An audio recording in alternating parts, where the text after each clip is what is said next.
গত আসরে আমরা সূরা ফাতহের ৯ নম্বর পর্যন্ত আয়াতের আলোচনা শেষ করেছি। কাজেই আজ আমরা এই সূরার ১০ থেকে ১৩ নম্বর পর্যন্ত আয়াতের সংক্ষিপ্ত তাফসির উপস্থাপন করব। প্রথমেই ১০ নম্বর আয়াতের তর্জমা শোনা যাক। হে রাসূল, যারা আপনার সঙ্গে বায়াত করে তারা প্রকৃতপক্ষে আল্লাহর সঙ্গে বায়াত করে। তাদের হাতের উপর রয়েছে আল্লাহর হাত। সুতরাং যে চুক্তি ভঙ্গ করে সে তো ক্ষতি করে কেবল নিজেরই, এবং যে আল্লাহর সঙ্গে কৃত প্রতিশ্রুতি রক্ষা করে আল্লাহ তাকে শীঘ্রই প্রদান করবেন মহা পুরস্কার।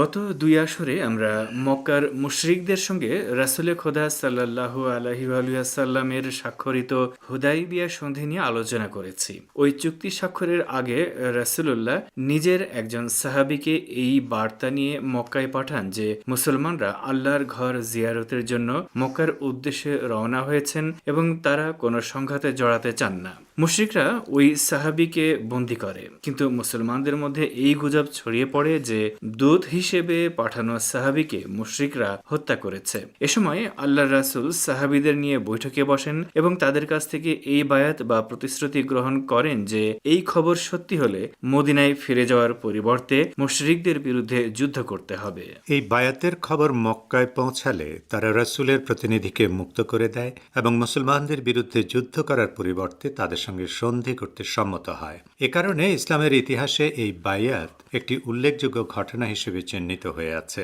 পবিত্র কোরআনের অন্যত্র আল্লাহ তাআলা এই বায়াত করার জন্য মুসলমানদের প্রতি নিজের সন্তুষ্টির কথা ঘোষণা করেন। এই আয়াতেও আল্লাহ পাক বলছেন, রাসূলের সঙ্গে বায়াত আল্লাহর সঙ্গে বায়াতেরই নামান্তর। এই বায়াতের সময় বায়াতকারীরা তাদের হাত রাসূলের হাতে রেখে শপথ গ্রহণ করেন। আল্লাহ বলছেন, তারা প্রকৃতপক্ষে তাদের হাত আল্লাহর হাতে রেখে প্রতিশ্রুতিবদ্ধ হয়েছে। এই আয়াতের শিক্ষণীয় বিষয়গুলো হলো: ১. আল্লাহর প্রতি ঈমানদার ব্যক্তিকে তার দ্বীন রক্ষা ও আলেমদের প্রতি আনুগত্য করতে হবে। শত্রুর ষড়যন্ত্রের বিরুদ্ধে আল্লাহর দ্বীন ও এর ধারক বাহকদের রক্ষা করা ঈমানদারদের কর্তব্য। ২.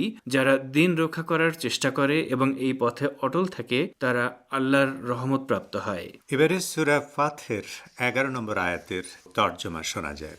শিগগিরই যুদ্ধ থেকে পিছিয়ে পড়া বেদুইনরা আপনাকে বলবে, আমাদের ধন সম্পদ আর পরিবার পরিজন আমাদেরকে ব্যস্ত রেখেছিল, কাজেই হে নবী, আপনি আমাদের জন্য আল্লাহর কাছে ক্ষমা প্রার্থনা করুন।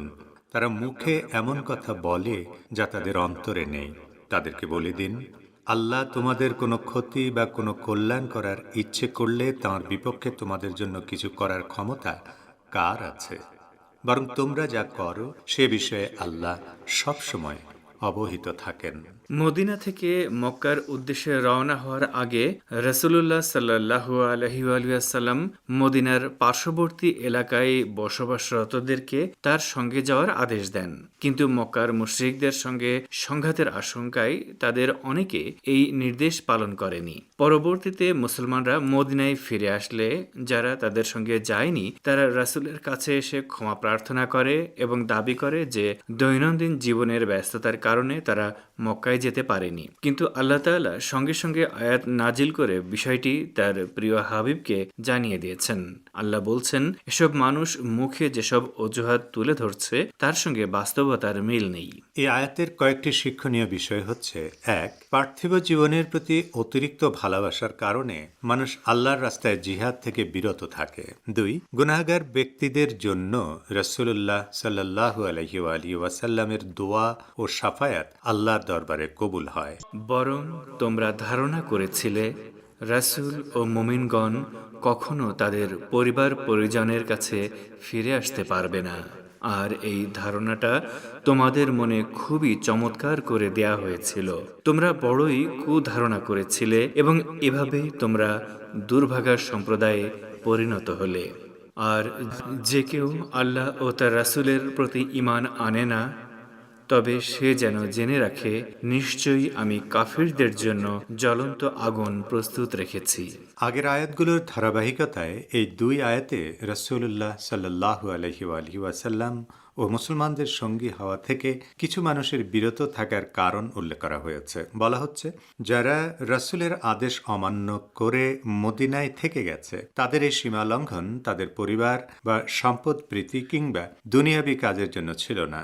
তাতে মুখে তারা যে দাবি করুক না কেন, বরং আসল কারণ ছিল আল্লাহ মুসলমানদের যে প্রতিশ্রুতি দিয়েছিলেন সে ব্যাপারে তাদের ভুল ধারণা ও সংশয়। তারা ধারণা করেছিল মুসলমানরা এবারের সফরে আর প্রাণ নিয়ে মদিনায় ফিরতে পারবে না।